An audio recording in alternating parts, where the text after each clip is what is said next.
রুদ্রনীল ঘোষ, সে একটা নিজে একটা মাতাল লম্পট, সে দেবে ক্যারেক্টার সার্টিফিকেট কল্যাণ ব্যানার্জিকে? ওরকম একটা লম্পট মাতাল ও দেবে ক্যারেক্টার সার্টিফিকেট কল্যাণ ব্যানার্জিকে? রুদ্রনীল ঘোষ, লজ্জার ব্যাপার। আমি কল্যাণবাবুর ক্যারেক্টার সার্টিফিকেট দিচ্ছি এটা কে বলেছে? তাহলে আমার পরিষ্কার নিজের মনে হয় যে বাবা থেকে ওই চুরি করে কিছু একটা খেয়ে ফেলেছে।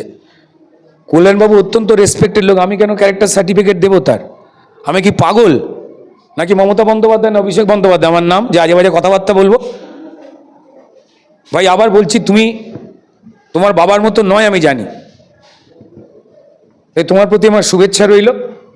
আর তুমি তোমার বাবাকে জেতাবার জন্য যে যে কথা বিজেপির বিরুদ্ধে বলছো, আমাদের বিরুদ্ধে বলছো, তুমি জানো এগুলো মিথ্যে কথা বলছো, কিন্তু আমি জানি তুমি নিজেও চাও না যে কোনো জায়গা থেকে তৃণমূল জিতুক, কারণ তুমি চোর নয়। লাভ ইউ ভাই, ভালো থেকো, সুস্থ থেকো, টক দই খেও, পয়সা না থাকলে বিজেপি দেবে।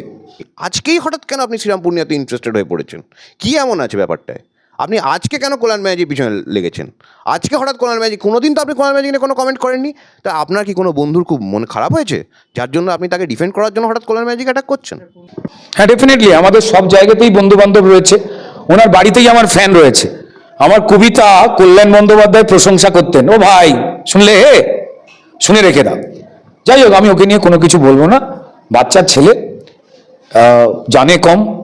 এই নিশ্চয়ই অভিষেক বন্দ্যোপাধ্যায়ের সঙ্গে মিশেছে, কম জেনে বেশি বলছে। ও ভালো হয়ে যাবে, দেখো আমি বলছি, তোমরা যতই ওদেরকে খারাপ বলো, কেউ জেলে গিয়ে ভালো হবে, কেউ জেলে যেতে চাইবে না বলে ভালো হয়ে যাবে। আমি এইটুকু জানি, শুনেছি তৃণমূল ছেলেটাকে অপছন্দ করে, আমি শুনেছি, তাতেই আমার স্পষ্ট যে ও তৃণমূলের চুরি দুর্নীতিকে পছন্দ করে না। কল্যাণবাবু অত্যন্ত একজন গুণী লয়ার, হ্যাঁ বিচারপতি হতে পারেননি, স্টেজে বেসুরে গান তো গাইতেই পারেন, এর মধ্যে তো কোনো অপরাধ নেই।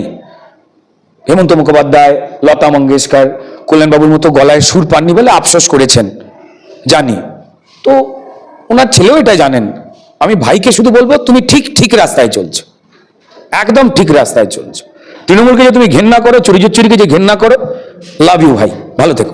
উনি শ্রীরামপুরে কোনোদিন প্রচারে আসেননি, কোনোদিন ইলেকশনে দাঁড়াননি, শ্রীরামপুরে কটা কনস্টিটুয়েন্সি উনি জানেন না। একটা হয়তো চেনেন উনি, কিন্তু বাকিগুলো চেনেন বলে আমার ধারণা নেই। তোমার বাবা জানে আমার সম্পর্কে, সোনাটা, ভালো থেকো। কে হয় ও, কে ও, যোগ্যতা কি করেন উনি, কি করেন? কালো তো কাকও হয়, কোর্টে তো অনেকেই যায়। লেভেলে উঠুক, বাবার জায়গায় আসুক, তারপর কথা বলবো ওকে নিয়ে। ভালো থাকুক, এমনি ভালো ছেলে।